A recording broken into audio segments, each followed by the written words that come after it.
welcome to Inside Cottonwood. I'm your host, Doug Bartosh. I'm also your city manager. And we're here today not to talk about city issues, but school issues.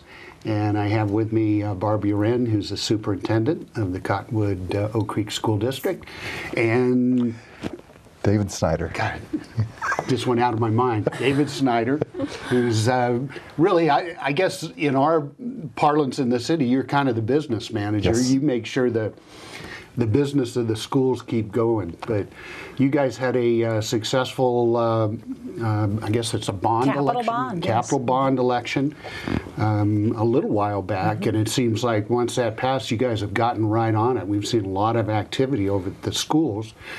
And we just thought this would be a great opportunity for you guys to come in and share what's going on over there. So you want to open it up, Barb? I'd be very happy to, because it's exciting times for us. And first of all, I want to just let this community know how much we appreciate their dedication to education.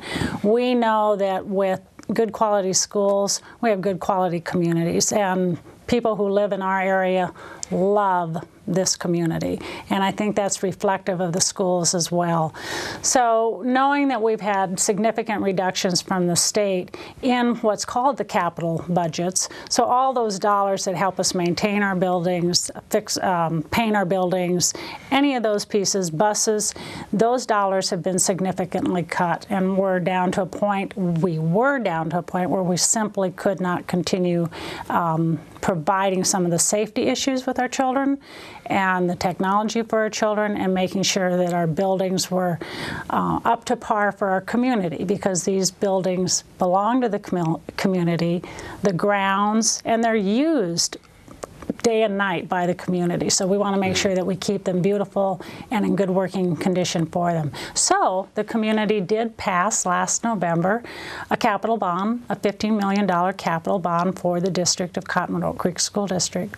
We set that out there and showed the community where our real needs were in upgrading our buildings, making things efficient so those dollars could go back into the classroom rather than into utilities, making them safe, making sure that we had adequate fencing that gives some sort of protection for our children that are in school, making sure that our phone systems are working so that we could call the police department and they would know which building to go to. It is important. Making sure that we had current technology in our infrastructure. We needed to assure that children, as we're preparing them for the 21st century and the more demands of a complex society, have adequate technology so that they can be part of the world. Even though we live in a rural area, we want to make sure that our children are prepared and ready to take their place in a very global world and work to their potential. So we really set it around what we called BEST, building, efficiency, safety, and technology. And that's where we put our dollars.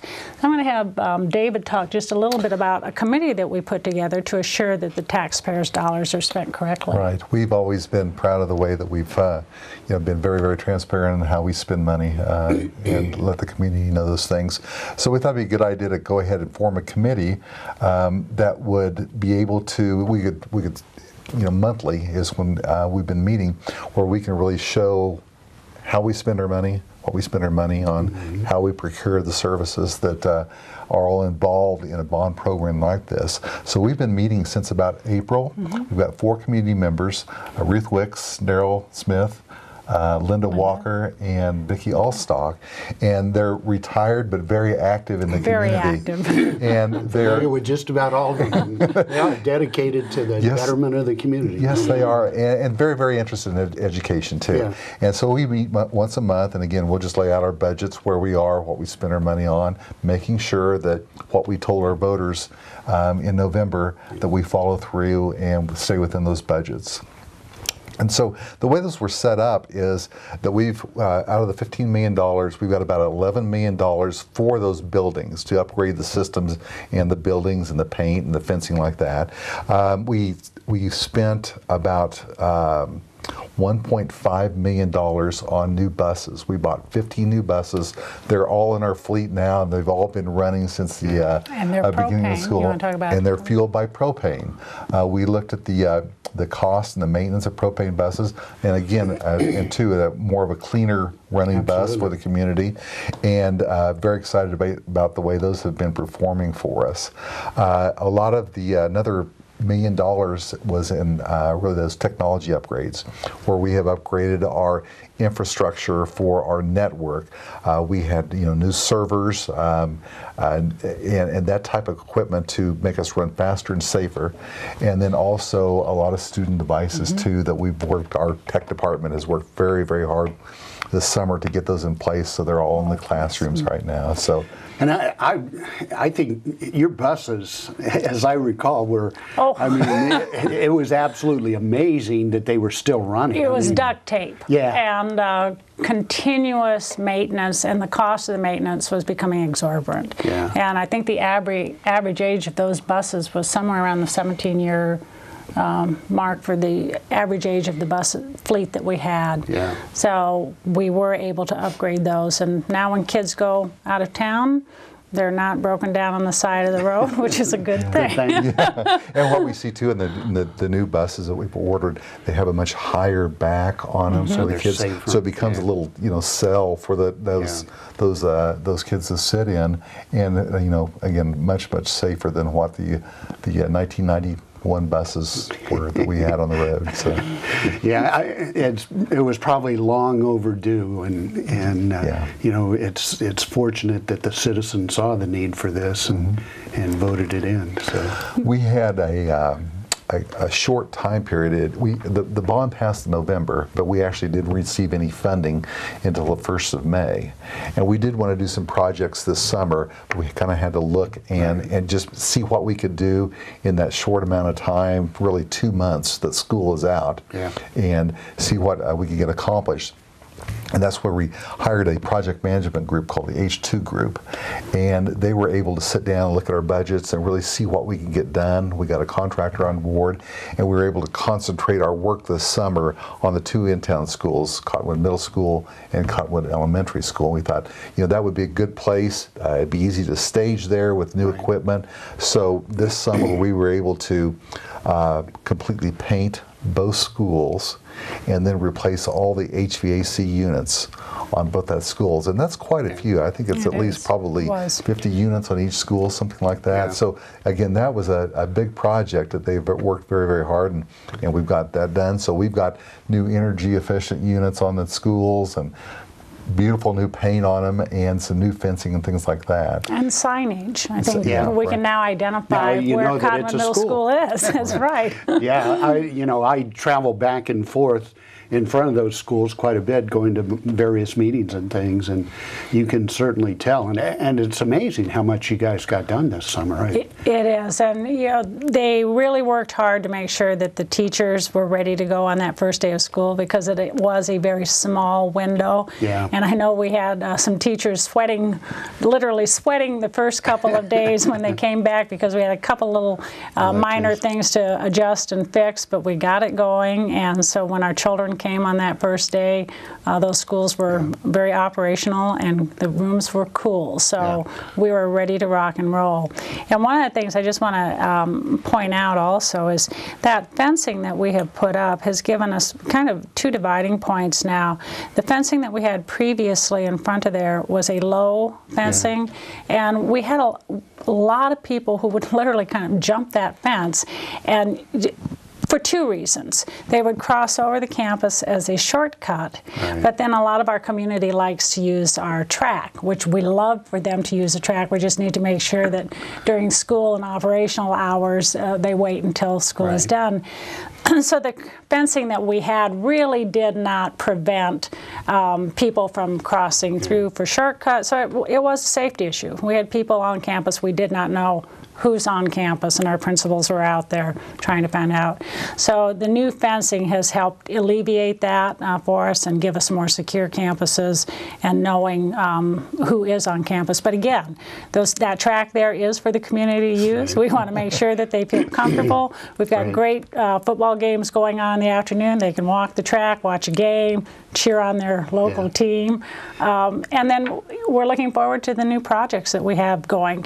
We'll talk about that in a little bit, but you're going to see hopefully a little cleanup on the district office as well. That building was built in 1923, so it's one of our historical buildings, and we want to make sure again that that stays standing for another 50, 75, 100 years.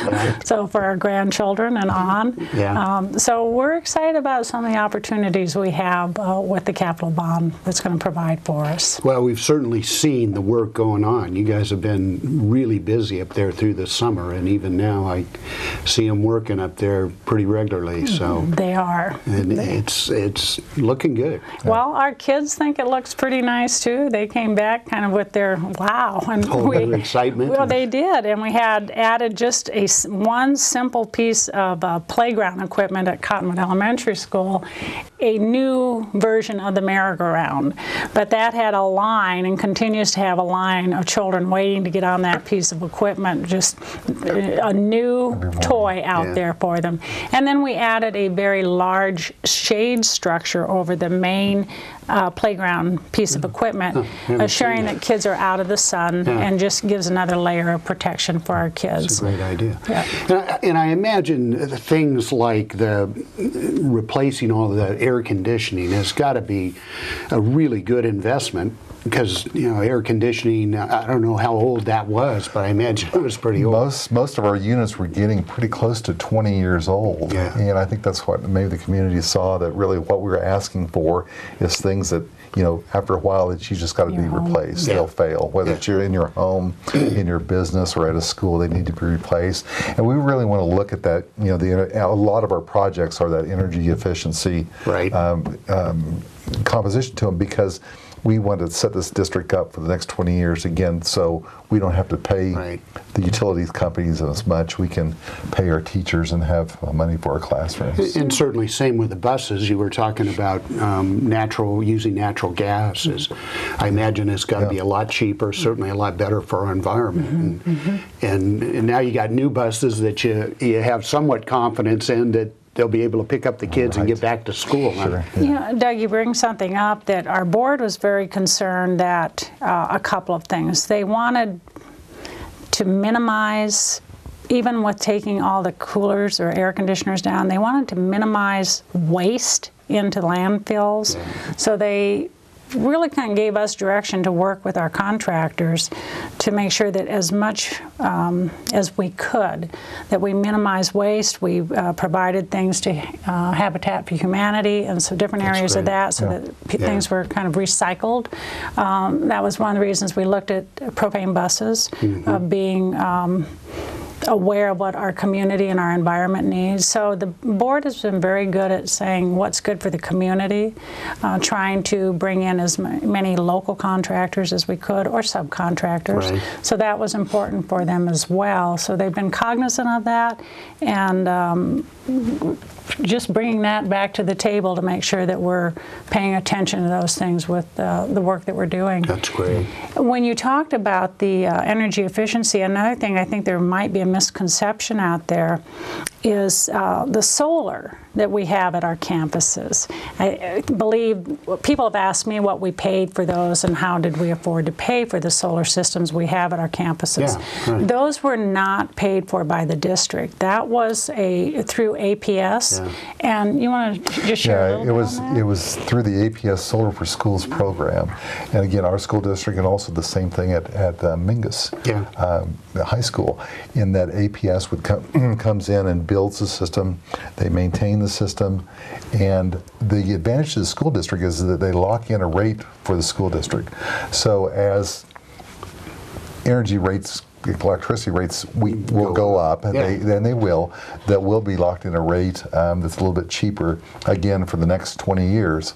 So we'll have, our savings won't be immediately, but they'll be down the road. Absolutely. And again, at no cost to the school district at all. And if you go by, I notice now they have the APS stickers on them. Right. To indicate APS's support. And the shaded parking is nice too. I'm Teachers sure. really like that. I'm sure.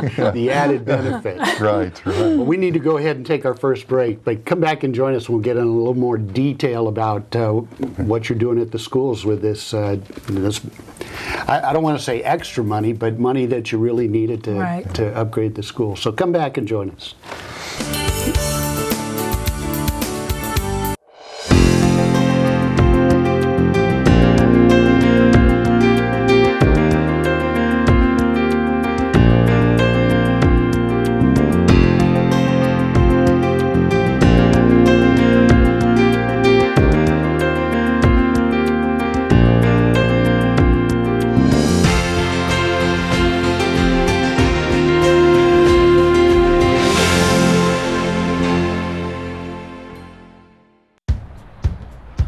Taught him how to hit a baseball, how to hit a receiver, the strike zone, the net. You taught him how to hit the upper corner. You even taught him how to hit the open man. But how much time have you spent teaching him what not to hit?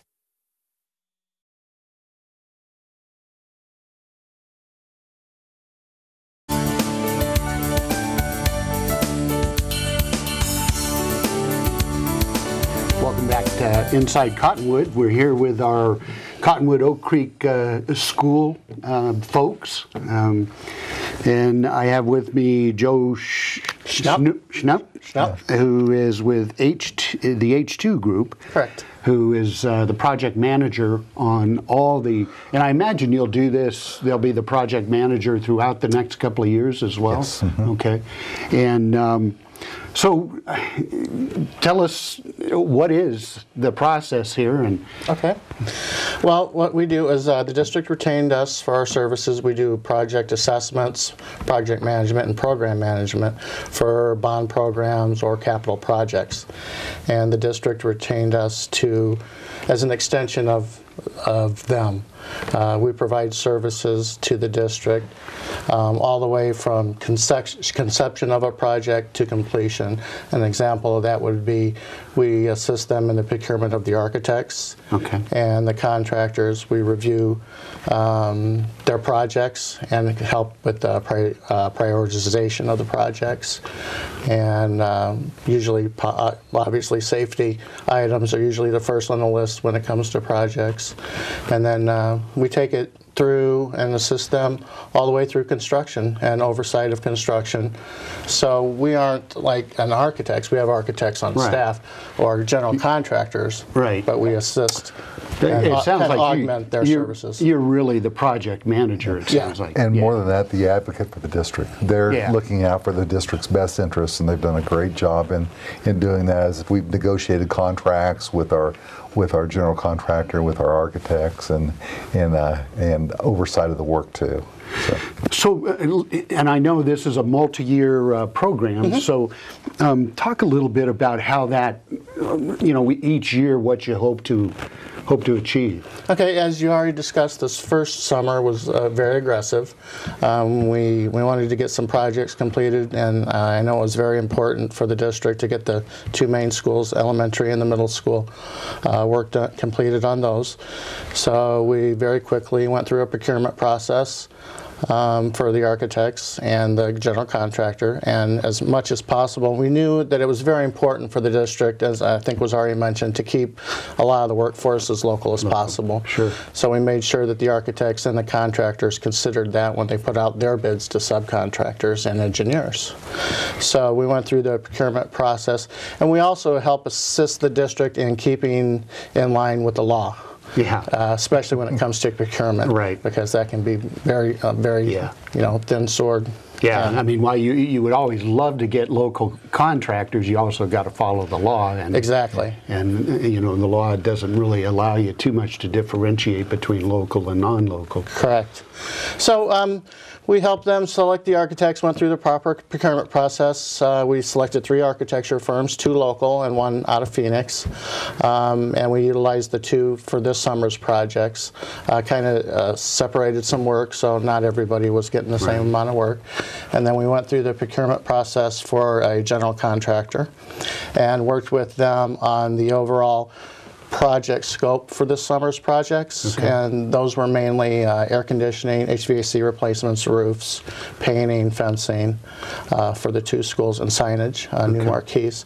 So we worked with the general contractor on that to develop a GMP, guaranteed maximum price, and we started out pretty high, and we got within what the board approved, the 1.5 million. It was a very challenging I know how those process, very challenging process, but we made it, and it worked out well. And it was a very aggressive schedule for the summer time frame.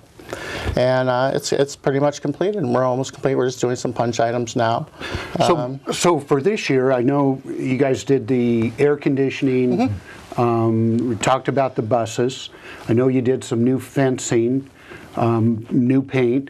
Roofing, right? And signage. You know, and it's interesting because obviously I drive by the schools all the time, and I know they had some signage, but it really wasn't very visible. The new signage is really nice. I mean, in terms of not only its attractiveness, but it is very visible, so people clearly see that that's, you know, the middle school or the elementary school. And even those, even the new signs are as energy efficient as possible. They'll have LED lighting for night time compared to the old marquees that were old fluorescent. I think so. One of the main focuses obviously was to keep everything as energy efficient as possible. I think Barbara and David had touched on that. So we did a good job on that. And then, as you were asking for the future, next year, now that we've got through this summer, we're kind of reprioritizing the projects. We'll be meeting with our firm will be meeting with the district and kind of reassessing all the projects for the remaining schools and the district office as they touched on, and seeing what are the priorities and what we can complete within the remaining bond funds over the next summer, maybe some projects during breaks. Whether it's fall or Christmas break, and possibly into the following summer. So, David, can you give us kind of an idea of what the priorities are for the school? Well, in the remaining, again, we want to concentrate on in-town schools. So out at Oak Creek School, again, they have some older buildings out there that were the modular buildings built in the 70s.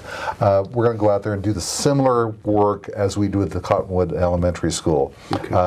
Repair the roofs, new HVAC out there, and paint out there. And then, of course, Dr. Daniel Bride is all brick, so it doesn't really need any paint. But there's some roof work that needs to be done. Again, HVAC. Again, look at those energy efficiencies. And then we've got some major work to do on the parking lot there. If anyone has ever dropped their kids off at Dr. Dana Bright, that parking lot has deteriorated. And that was really one of the priorities. But we want to get an engineer involved and really look at that and the drainage too, and make sure it's done right, and again and utilize as much space as we can for parking. So do you anticipate that you'll be actually pulling up that asphalt and laying it back down? I think we will. Maybe do some more grading and things like that, and maybe add some more areas for retention, or for the water to drain away, because we've got some problems over there as it comes off that hill, if you're familiar with the area.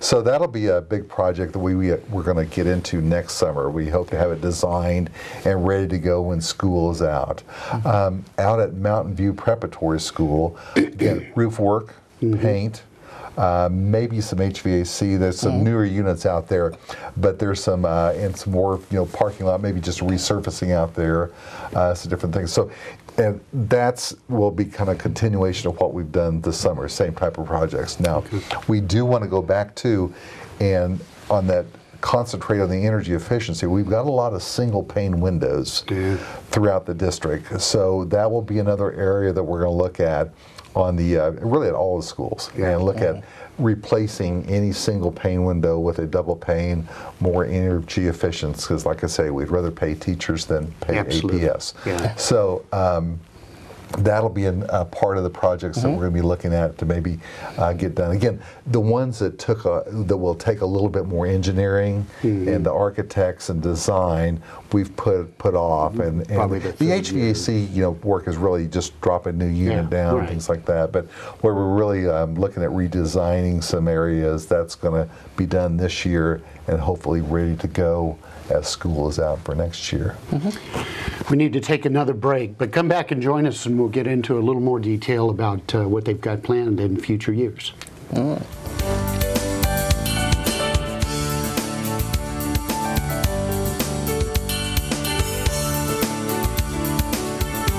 Orkin has pest control down to a science. When your business chooses Orkin's Precision Protection Program, you get a tailored pest control program for your specific industry and environment. Your business can benefit from over a century of experience, training, and scientific knowledge that define the Orkin man. Maximum protection, minimum exposure, backed by one of the industry's most comprehensive guarantees. Choose your locally owned and operated Northern Arizona Orkin and get more than an exterminator. Get an expert. Millions of people are affected by disaster in America. And we're right there, providing food. With more than 200 food banks, reaching communities all across America. Donate now for immediate relief and long-term recovery. Every dollar helps provide food for disaster victims. Help now at feedingamerica.org.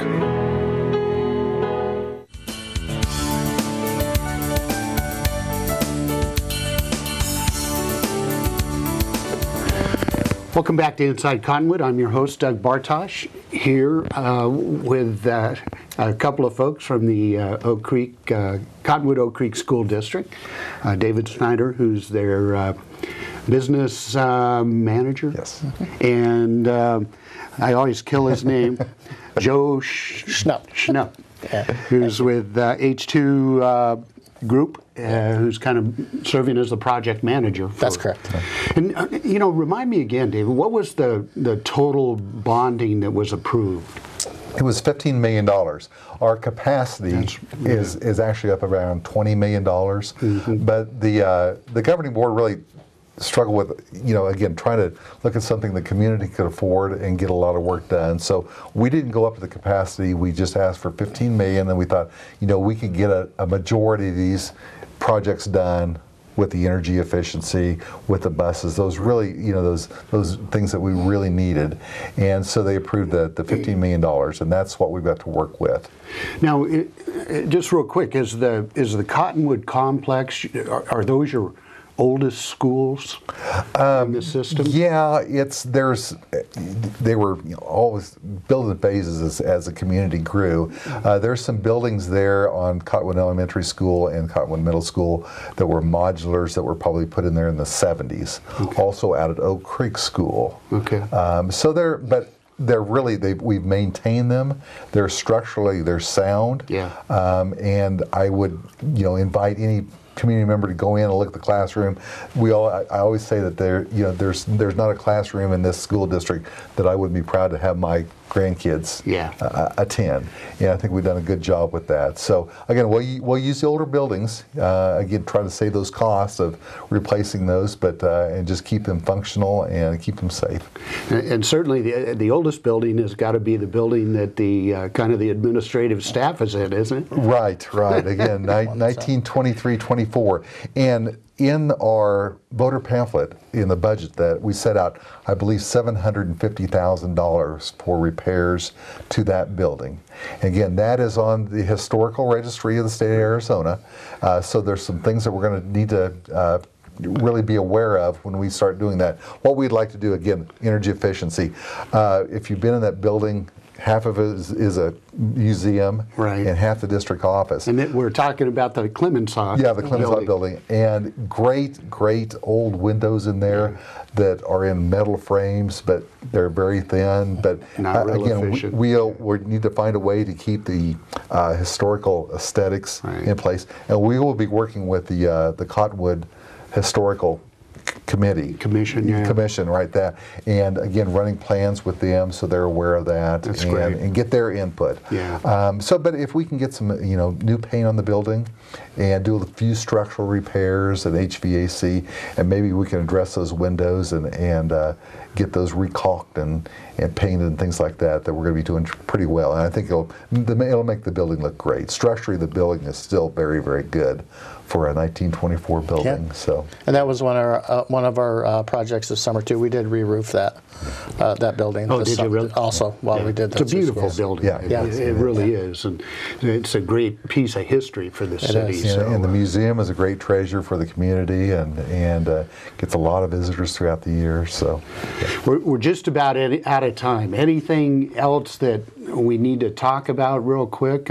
We talked kind of quickly about. We covered the first year, I think, real good. The second year, we talked about some of the outlying schools, or at least outlined to us. And then the last year is kind of, if you have money left, it's try and stretch it as far as you could make it stretch, essentially. Right. One of the things that we're looking at doing is hopefully augmenting some of the bond funds with some funds through the state. We've been working with the State School Facilities Board on that, and that may stretch the bond dollars a little farther with that, and working with the community and the community development group, and reducing the cost a little bit on the permits that for some of these projects. So we're trying to stretch as much as we can and supplement the bonds and get everything we can out of it for the next year and a half, 2 years. Fantastic. And in closing, I'd just really like to thank the community again for the support of the school district. We intend to take these funds and use them wisely, and set up students for the future, and also put in the schools that our community is proud of. And thanks to you guys for that. I think our schools do a tremendous job, and the fact that this bond was approved, I think, is confirmation from our citizens about what a great job you guys do. And putting on my old policeman hat, I can't tell you how important schools are to the betterment of our community and the education and the kind of the raising of our kids. So this was a good investment for our community, and I hope our citizens continue to recognize how important our schools are to the well-being of our entire community, but particularly to the growth and education of our kids. So thank you for all you guys do, and we really appreciate it. Thank you. Thanks for joining us on Inside Cottonwood. Come back and join us again next time.